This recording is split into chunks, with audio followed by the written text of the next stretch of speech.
Uh, The Forgotten Soldier by Sajer, Part 3, Chapter 9, second part, I think. Hold on for your horses, because this is where the story gets really freaking good. You know, I know you're impressed by my impressive ability to control technology, and you've asked what really interesting application I've used, and I'll tell you the answer. First, I buy a really large beer, and I put a lime in it, and then I put, I use these like hot chili things that Mexican people put in their beer, and then I put it into the beer, and then I turn on my phone, and I open a book, and I start reading, and that is my app. There's really no name for it. But anyway, and by the way, if you hear like a bunch of sirens and ambulances and all sorts of crazy shit, I happen to be sitting on my beautiful balcony in downtown Chicago in the middle of summer, looking at the sailboat harbor and the beautiful city of Chicago. All right, back to the book. All right, so if you didn't hear the other ones, here's the deal. These poor saps, they've been racing away from the Russians for a while now, and they're all crammed against this river. The Russians are taking no prisoners, and they are screwed. And that was pretty much what happened. So here goes. Page 257. During the night of our third or fourth day, everything turned hellish again. As we had feared, we heard the roar of war again as soon as the rain stopped. Dull and unclear at first, and then unmistakable, the rumble of tanks moving slowly through the mud. To begin with, there was only the noise, which in itself was enough to send a wave of terror through the 85,000 men trapped beside the water. On the slopes, littered with exhausted soldiers, thousands of men lifted their heads to verify the terrifying sound. We stared through the darkness, trying to see the unseeable, frozen for a minute, with our heads lifted to listen. Then, everywhere, shadowy figures began to move with frantic, intensifying speed. Tanks! Every man grabbed his things and began to run toward what we knew was an insuperable barrier, hoping that the boats were still moving and that somehow they would be able to take all of us at once. We were packed in a dense crowd onto a narrow strip of ground beside the river, and the sound of our shouting voices rose above the heavy rumble of tanks, which now filled the night. Frantic men were abandoning everything on the bank and plunging into the water to try to swim to the opposite shore. Thousands of voices were shouting toward the gray water and the opposite bank, where they hoped they would at last be able to rest. Men waded out into the icy water until they lost their footing, and the sounds of voices pleading and calling for help rose to such a pitch that the boats still operating hesitated to draw into shore for fear of being swamped. Madness seemed to be spreading like wildfire.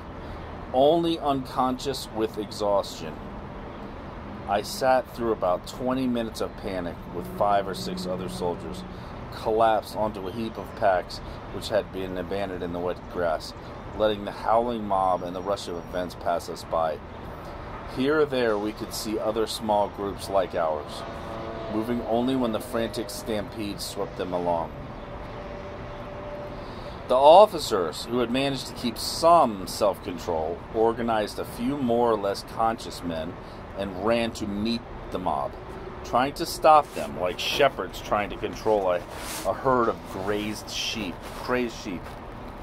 They were able to reorganize a few groups, which they posted on the slopes of the hills to attempt interception of the Soviet tanks, if they should come that way.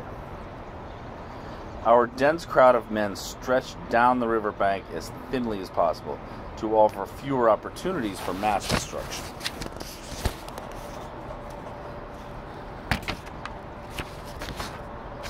by the T-34s, which appeared about an hour and a half later. Fortunately, there were not many tanks, and they didn't linger, as their real objective was Kiev, where heavy fighting was in progress. I stayed where I was, sitting on the heap of packs with a few strays, when we heard a raft made of tires taken from the trucks parked nearby would be able to carry a certain number of Lancer across to the west bank. We ran several hundred yards upstream and saw a tight cluster of men beside the water. We quickly went over to them. They must have been about 100 men waiting in the mud. In the center of the group, about a dozen fellows were busily taking out the inner tubes of a heap of tires and tying them together to make a raft, which would clearly never be large enough to hold everyone. We were greeted with unwelcoming stares and given no encouragement to stay. Finally, a big fellow who was standing watching the work spoke to us. "You can see this thing won't even take half the men there. Go on a little further, you'll be sure to find something." He must have said more or less the same thing several times over to the fellows who'd arrived ahead of us, but most of them had stayed, hoping to get on the raft somehow, even to fight their way on if necessary. I had neither the build nor the strength to force my way into a contraption that would probably sink anyway, so despite the distant rumble which came to us in spurts on the wind, I went on up the river, accompanied by 2 stray artillerymen. We walked through a damp, heavy fog between clumps of dripping firs, past groups of frantic, terrified men pacing up and down that interminable bank. The fog grew steadily thicker till at last it blotted out the countryside completely and turned us into Chinese shadow puppets. We could no longer tell which way we were going, and were gripped by continual anxiety that we were walking in the wrong direction. Luckily, from time to time, someone would check on the position of the river and shout out into the darkness, "Acht Guss, das Wasser ist da." We went on without thinking, unaware that if we followed the river long enough, we would arrive in Kiev, which was the heart of the fighting. No one seemed capable of any logical connected thought, but the constant fear, exhaustion, and threat of tanks kept us moving, trying to get away. It didn't really matter where we might get to or how, just away. The darkness of the night was continually broken up by flares and by the noise of guns. A group of men passed by, invisible, but quite close to judge by the sound of their voices.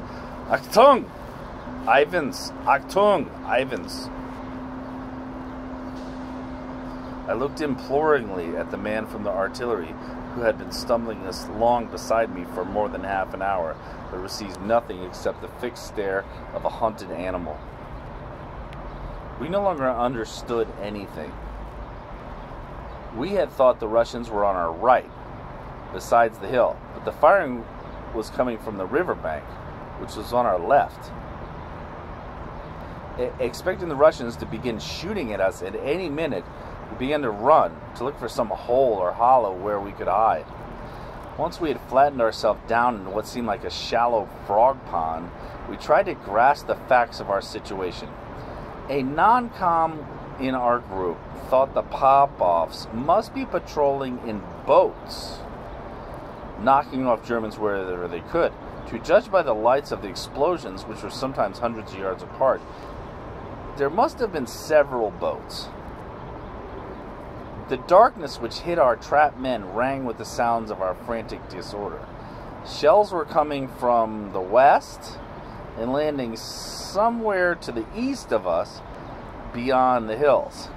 They comfort us somewhat, since the shells were falling beyond the hills. They must be landing in the Russians, and our men must be firing them. The artillerymen remarked in a pleasing knowing voice, "Those are ours, all right. I'd know that yap anywhere." "I never thought we'd get any help," said a soldier who had just joined us. In the end, the shelling lasted 10 minutes and probably had very little effect, as there was no effort to aim it with any precision. The fog had grown so thick that the glow of the discharges of the 77s was almost invisible, emerging from the darkness and vanishing again as if we were watching through a thin, semi-transparent cloth. But although the fog was thicker, the air had also grown astonishingly cold, stabbing our lungs every time we took a breath. "My God, it's cold," someone said. The temperature of the water, which came to the middle of our boots, must have been close to freezing. Despite their remarkable resistance to water, our boots had at last become waterlogged and our feet felt frozen. "We can't keep on like this," said the artilleryman, almost laughing. "We've got to get out of here, or we'll catch our deaths. Anyway, why should we be afraid of our own guns?" My boots each seemed to weigh a ton of dense, solid matter, which was in fact something like 95% water. The exhaustion we had been dragging about with us for days increased the fear we could no longer control. Fear intensified our exhaustion as it required constant vigilance. We had learned to see in the dark, like cats. But on that particular night, no look, however penetrating, could pierce the fog, which was as thick as London pea soup. I could no longer breathe through my clogged nose, and only drew in through my pursed lips the bare minimum necessary to sustain life. We seemed to be moving through a mixture of water and sulfur, and each icy breath stabbed me with hundreds of sharp points, all the way down to my empty stomach.